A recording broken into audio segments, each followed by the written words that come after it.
My daughter's father abandoned us when she was born and left me to be a single mother. Now, 4 years later, he shows up out of nowhere and wants to be a daddy. I, 33, female, I'm a single mother to a 6-year-old girl, and I've raised my daughter all on my own. She was born from a one-night stand with a now former friend, 37, male. We never got together, and he refused to be involved in my pregnancy or my daughter's first 4 years of life. I was stressed out emotionally because it's a big change, but I never asked for child support or forced him to be involved. I have enough income to send my daughter to a private school, and I'm perfectly fine on my own. The issue started when he reappeared from wherever he went and decided he wanted visitation, except he's not on my daughter's birth certificate, and the father is listed as unknown. He wanted to have that amended, but I said no, and that if he wants, the best he'll get is to meet her during outings with myself or my daughter's godparents. He agreed, but he's been constantly pressuring to get parental rights. The court already gave him a big fat no,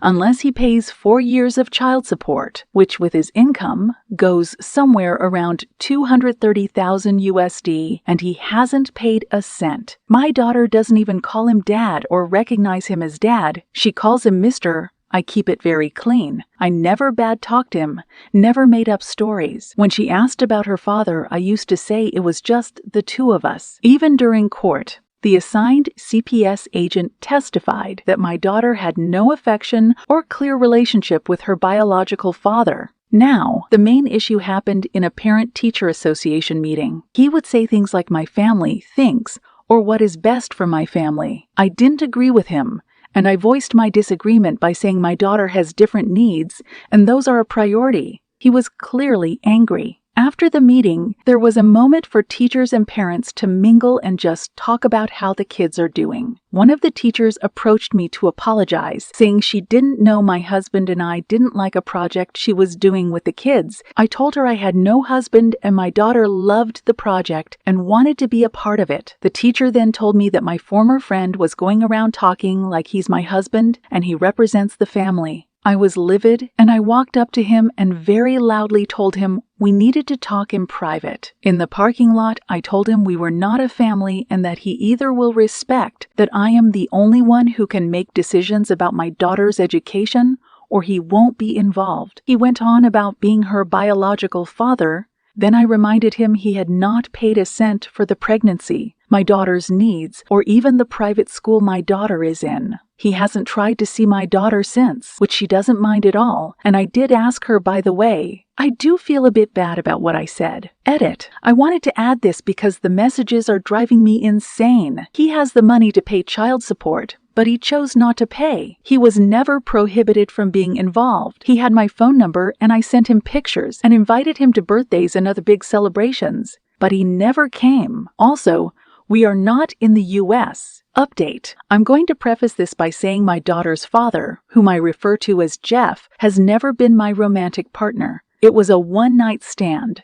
I don't like people calling him my ex, since it makes it seem we had some kind of emotional attachment. He was never involved after I told him I was pregnant and actually wanted me to terminate the pregnancy. But I decided to raise my child alone, since I have enough money to raise her without child support. For the entire pregnancy and the first 4 years, Jeff was not in the picture. On my mother's recommendation, I did send him pictures and invited him to special events, but he always replied that he had no interest in my daughter. 2 years ago, he reappeared and began demanding parental rights. When I didn't do what he wanted, he sued and was told no, he was not getting parental rights. He was given the offer to pay child support, and then we can revisit giving him actual rights, but he has refused. He has the money, much more than me, but he refuses. I still offered to let him see my daughter in a casual manner, no child support needed, with the agreement that anything legal, medical, or educational will not involve him. He pushed the boundaries and we had a fallout.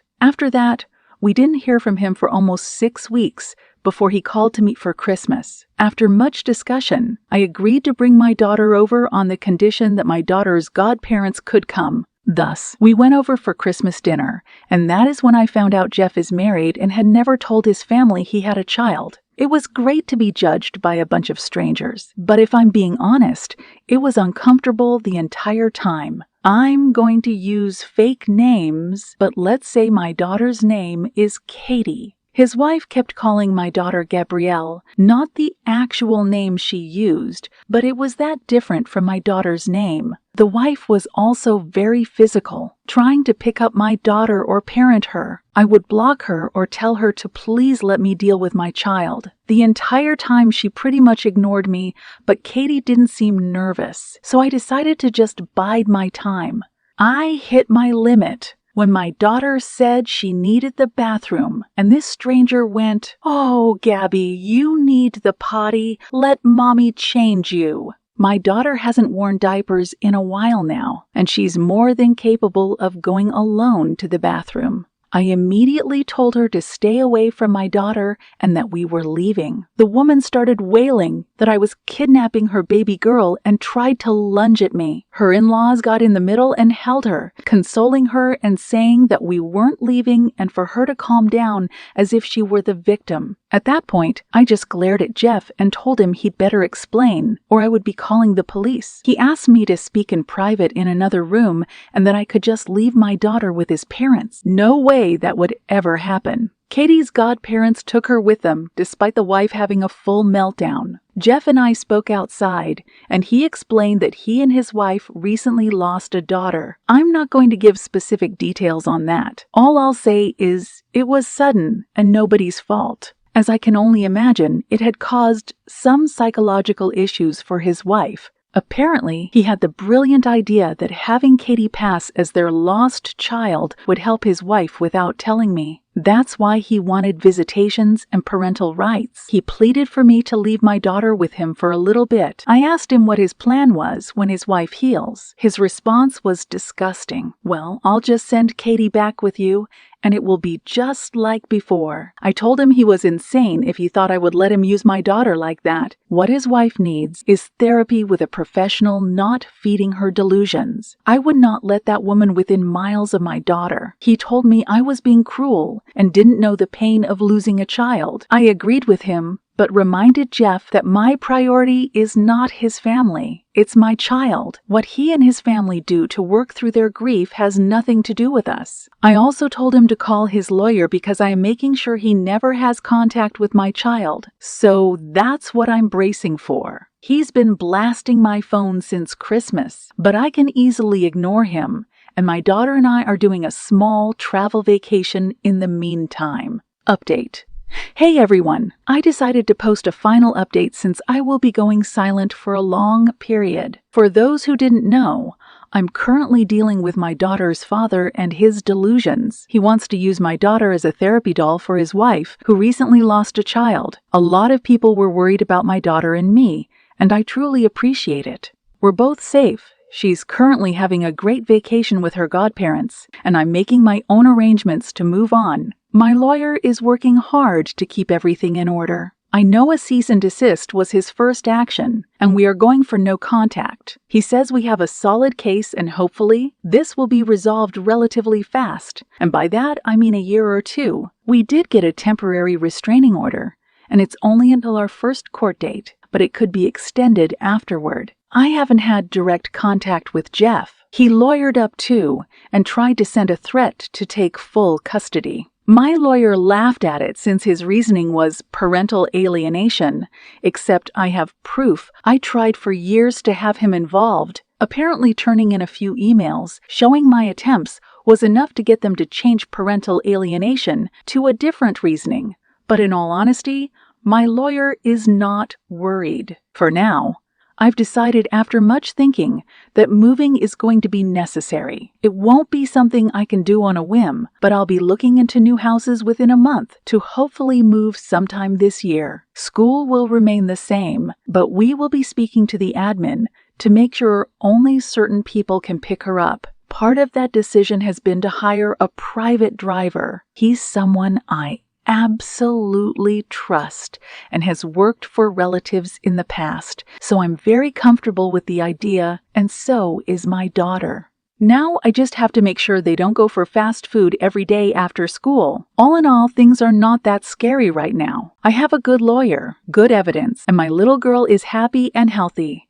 So I'm just going to focus on working on things little by little. Because of the legal proceedings, I don't think I'll be posting any updates anytime soon. And to those sending me messages telling me I'm horrible for keeping my daughter from her father or telling me I shouldn't have had her in the first place, please kindly speak to the void. I'm too busy. Update. I had no intentions of making a new post, but today absolutely took the cake. Now for today, thankfully, I didn't have to deal with Jeff. Instead, he sent a priest to harass me at work. I'll be very blunt. I'm completely detached from religion. I'm not an atheist. I just don't really like the idea of the Catholic Church, which is the leading religion in my home country. I respect it, and most of my family is Catholic, so I have a detached respect for church officials. Today, I was doing some paperwork when I got a call about a priest asking for me. I didn't have any meetings scheduled, and a lot of times we get visits from clergy asking for donations or participation in events, so I figured that was it. I told the secretary to let him in, and things at first seemed rather polite, shaking hands, asking how things were, the usual chit-chat. Then the priest began talking about how it had come to his attention that I was a single woman with a child, and that apparently I lived the life of debauchery and hate, his words.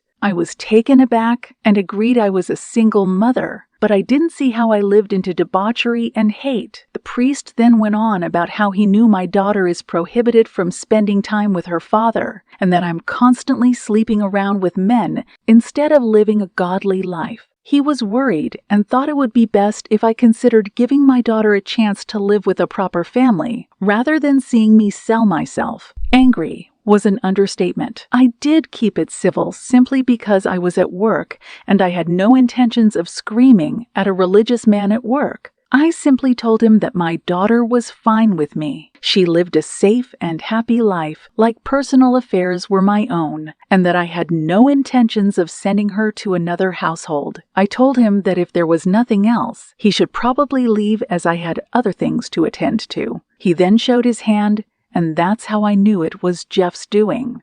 The priest told me he didn't think my daughter would be a happy child with me, but her father was well respected in his church, and he knew he would raise a proper Christian lady. At that I laughed and simply said, no. I once again recommended he leave, and if he didn't, I would be calling security. He left, saying he would try to speak to me again when I'm not being hysterical. I told my secretary and our security not to let him into my office again and called my lawyer. I don't have audio, but we do have security footage of him walking into my office. Thank you again to everyone sending well wishes in my previous post. We are still working on that move, but school is back, and she's loving it. We still have that temporary restraining order against Jeff and his wife, and school officials know about it.